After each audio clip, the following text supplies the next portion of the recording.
धूप प्रतिबंधक बंधाऱ्याचं काम हे लवकरात लवकर झालं पाहिजे। नागावच्या बंधाऱ्याचं काम हे लवकरात लवकर झालं पाहिजे। कोकणाला 720 किलोमीटर लांबीचा विस्तृत आणि अथांग असा सागरी किनारा लाभलाय। या सागर किनारपट्टीची सुरक्षा ही येथील बंदरांवर अवलंबून। याच उद्देशाने तत्कालीन मुख्यमंत्री बॅरिस्टर AR अंतुले यांच्या पुढाकाराने संबंध कोकण किनारपट्टीचे विशेष लक्ष देत बंधारे निर्माण करण्यावर विशेष भर दिला होता। मात्र आजमितीस अनेक ठिकाणचे बंधारे नामशेष झाल्याची स्थिती दिसून येते। अलिबाग तालुक्यातील नागाव समुद्रकिनारी पट्टी त्यापैकीच एक। या ठिकाणी असलेला 6 किलोमीटरचा बंधारा आता पूर्णपणे उद्ध्वस्त झालाय। बंधाराचे दगडगोटे निखळून पडलेत, सुरूची झाडंही उन्मळून पडली आहेत, मातीची मोठी धूप झाली आहे। अशातच उधाण आणि खवळलेल्या समुद्राला रोखण्याची क्षमता असलेले बंधारेच नसल्यानं पाणी सीमा ओलांडून लोकवस्तीत झेपावते। पावसाळ्यात तर गावकऱ्यांच्या मनातली भीती अधिकच गडद झाली आहे। किनारपट्टीवरील नागरिक, रिसॉर्ट मालक, व्यावसायिक भयभीत झाले आहेत। कर्मभूमीची अवस्था बघवत नसल्याचं येथील तरुण सांगतायत। सपाट सागरी किनाऱ्यालगत सातबारे बनण्याची भीती ग्रामस्थांनी व्यक्त केली।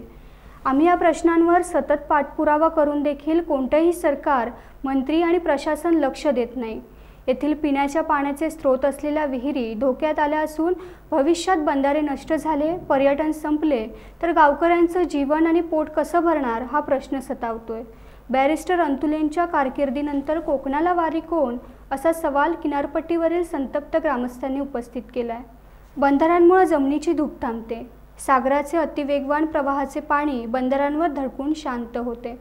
तुफान वादळी वाऱ्यात, अतिवृष्टीत देखील पाण्याच्या वेगवान प्रवाहाला रोखण्याचं काम बंधारे करतात।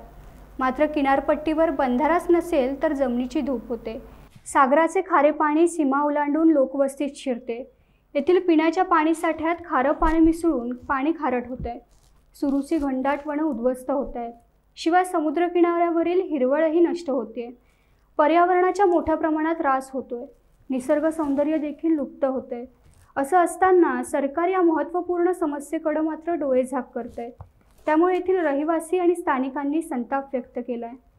यावेळी डॉक्टर सचिन राऊत म्हणाले की सुप्रसिद्ध पर्यटन स्थळ म्हणून नावलौकिक मिळालेल्या नागाव समुद्रकिनाऱ्याची सुरक्षा ऐरणीवर आहे, कारण येथील बंधारा पूर्णपणे नामशेष झालाय।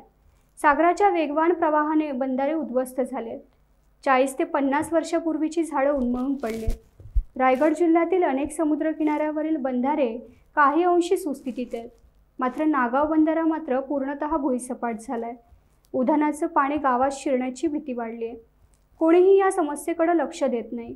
एखादी मोठी दुर्घटना घडण्यापूर्वी उपाययोजना करण्याची खऱ्या अर्थानं गरज। टाइम्स डिजिटलला लाईक करा, शेअर करा, सबस्क्राईब करा आणि बेल आयकॉन दाबायला विसरू नका।